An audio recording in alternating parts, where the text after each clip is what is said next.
Hey, what's up everyone? I figured I might as well do at least one more Christmas related video that's at least positive in comparison to the lousy game review that I did previously. This one I consider the underdog video, the most, the specials slash movies that I consider most underrated, underappreciated, forgotten. Yeah, this time I'm obviously going to mishmash movies and specials, even though I separated movies from half hour to hour long specials. So, yeah, it's going to be a mismatch. And, yeah, this is the ones I think are the most underrated. Top 10, that is. So, here we go. Number 10, Rise of the Guardians. Okay, obviously I put this at number 10 spot because I know it's not technically Christmas, but hey, it's got Santa Claus, Jack Frost, and it's got snow in it, and I know it obviously takes place around spring, or Easter, I should say. But, hey, it's good enough to be able to watch around this time of the year, and I'm sure anybody does. And the animation is really gorgeous, and yeah, I'd go see it for yourself. There's not much to say about it. It has all the different, just like Santa Claus 2, it has all the different, characters for, icons around each holiday. You got the Easter Bunny, you got, well, they don't have Cupid in this movie, though, but they got the Sandman, and Santa Claus, of course, like I just said, and so forth. So go check it out. It's pretty cool. The animation is really nice. It's maybe not DreamWorks' strongest entry into this series, but that's why I consider it most underrated. Number 9, Scrooged. This is the one starring Bill Murray, and it's an obvious, seems like a spoof take on A Christmas Carol, and I think Bill Murray does a really good job with this. He's a typical cynical guy, and yeah, I know the reactions were mixed, but that's why I consider it underrated. And as you guessed, he gets visits from different ghosts of past, present, and future. So go check it out. It's pretty good. It has Bill Murray, like I said. You'd expect him as that cynical, funny guy, and that's pretty much what he is in this movie. It's pretty well done. Number 8. A Christmas Carol, the 2009 animated version. I know this one was a real mixed bag amongst people, and I know, I agree, just like Scrooged, and, this is just a perfect example of how this story was just done to death like crazy, but I agree, nothing will beat the original black and white classic. I mean, that one was the one to watch. And they just did other takes on this story, like the Muppets, they did so many of them, and I know it's been parodied to death too, and this one is no exception either. But I'd still check it out. The animation is really nice, but occasionally, some of the characters do look a little zombified at some points, and I know it's, like I said, it's not the best take on this classic story, but I think it does a pretty good job. I mean, the ending with the death scene, the ghost of Christmas future and everything was really well done. I think that's the strong point of the movie.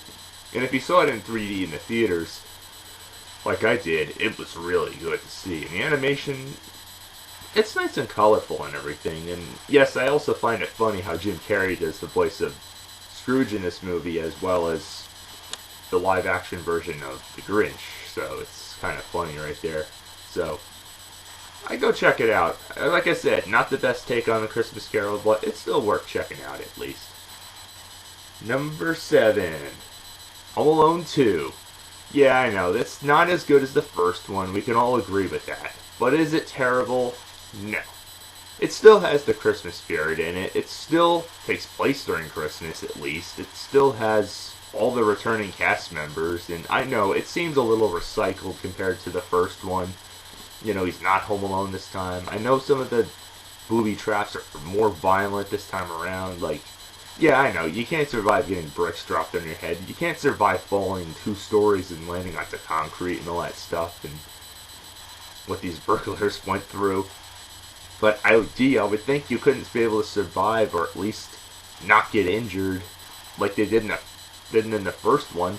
I mean, Christ, they fall downstairs, they hit their head on concrete and get their heads blown off with blowtorches and stuff, and get irons dropped on their head. I mean, you think you get injured by that stuff and paint cans? I know, it doesn't have the charm as like the first one does, but hey, it gets right into the spirit at the end of it with the big tree in Rockefeller Center. I mean, come on. So, I check it out. It's not as good as the first one, but hey, it's not as nearly as bad as when the third one came around. Now that's when the series just went downhill. Number 6, Santa Claus 2. I know, I had mentioned this one in Home Alone 2 as, honorable mentions slash runners up on my best Christmas movie list, but that's why I consider these underrated. And this one is also no exception. Again, maybe not as good as the first one, but it still gets to the true meaning of Christmas. It is a very whimsical type film, and I know some of the effects and everything are a little bit lacking, but I like the feel to the story. I like how it gets to the root of things right away with the true meaning of Christmas. Okay, maybe not the true meaning of Christmas, but I think it's a good development in the story. About Santa Claus trying to find a wife for Christmas, otherwise, everyone loses faith, and that's good about the story, keeping faith and believing in Santa Claus, which is what a lot of people seem to have forgotten. Number 5, It's Christmas Time Again, Charlie Brown. Okay, like any other sequel, not as good as the original Charlie Brown classic. We can all agree with that one, but this one is still pretty watchable. I mean, I like how it questions commercial things like buying presents and all that stuff. There's not much to say about it. Like I said, not as good as the original classic, but if you buy the DVD set, it also is included. The animation's still spot on. I like the beginning, how they're selling wreaths even though it's not Thanksgiving yet, and somehow it just jumps to right around Christmas. I go check it out. Not much to say there. Number 4, Oh Christmas Pete, or Pete and Pete Christmas as you call it. Yeah, I like the feel to this story. I like how, I like the show a lot because it really brings out the child's imagination to real life. It questions things that we'd all question, like why does Christmas have to end? It's like the only time of the year where everything is joyous and it's a feel-good holiday, and then it's like ends, and it's like, oh, back to reality type of deal. I like the approach to it, and like, younger Pete is like, no, you're not going to take our tree away, and we're not going to lose the joy in Christmas, and then all hell breaks loose because their garbage is not being taken out.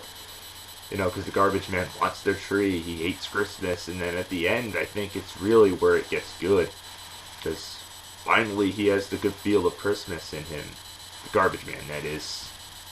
I shouldn't be explaining a lot on this one. Just go check it out. It should be still on YouTube, I think, but it's definitely worth watching. Number 3, Nativity Story. I know, like Passion of Christ, this one was a mixed bag amongst people, and for one thing, a lot of people complained because it was not in the Hebrew language like it should have been, like Passion of Christ was, but you know what? A lot of times, I don't mind reading subtitles, but if it's the whole entire movie, sometimes I just am a little bit lazy. I don't like reading subtitles for an entire movie. It's just really annoying. And this one, I think it did the job. I mean, it's better more as dubbed, like watching those Japanese Godzilla movies, not to get too carried away. But I think this one did a pretty decent job with Jesus' birth, and that's why I consider it underrated.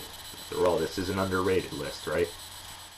Number 2, It's a SpongeBob Christmas. The second one, that is, the claymation one. And I know a lot of people are probably asking, why the hell is this in claymation when the first one, even though it had a lot of that Patchy the Pirate footage, like it does in a lot of specials, it's pretty obvious they were trying to homage some of the old holiday specials, like Rudolph the Red-Nosed Reindeer and all that stuff. It's cheap animation, but you just love to watch it.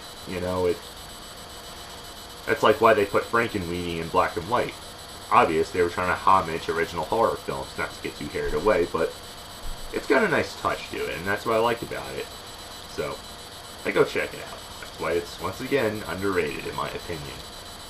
And the number 1 most underrated Christmas special, in my opinion, Arthur Christmas. Okay, I don't really have to explain a lot. Just go watch the Nostalgia Critics' reaction to this, why this is, the new underrated film, Christmas film, that is.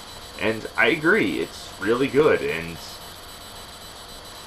well, not only is the animation nice, but I like how it's, trying to, how it's different Santa Clauses, trying to like the old one's all joyous and like, whatever happened to going down the chimney? It's like a simple approach, and then all of a sudden the new future army like Santa's like, yeah, no, we're gonna use all this high-tech gadgets and stuff.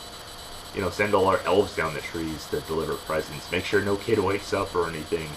And then they realize it's not working because it's like they forget one present, and then it's like they go all that trouble just to deliver it, and it seems like a lot for just one little thing, but it's like, you know what? It's good that they compromise to it. They don't give up, and that's the true meaning of Christmas. Okay, maybe not the true meaning of Christmas, but that's what Christmas should be about. Caring and not forgetting. Okay, and that's good. They cared a lot for that one kid who almost didn't get his present, and it's a lot and they finally compromised, and that's the key word. I couldn't agree more. Compromising. So that's what Christmas should be about: putting your differences aside and settling it, and what makes this time of the year such a great time of the year. So that's my list right there. If you don't all agree, then please refrain from me leaving negative comments, but that's my list. Till next time, have a joyous Christmas and happy holidays, happy New Year, and so forth. Until next time, keep watching.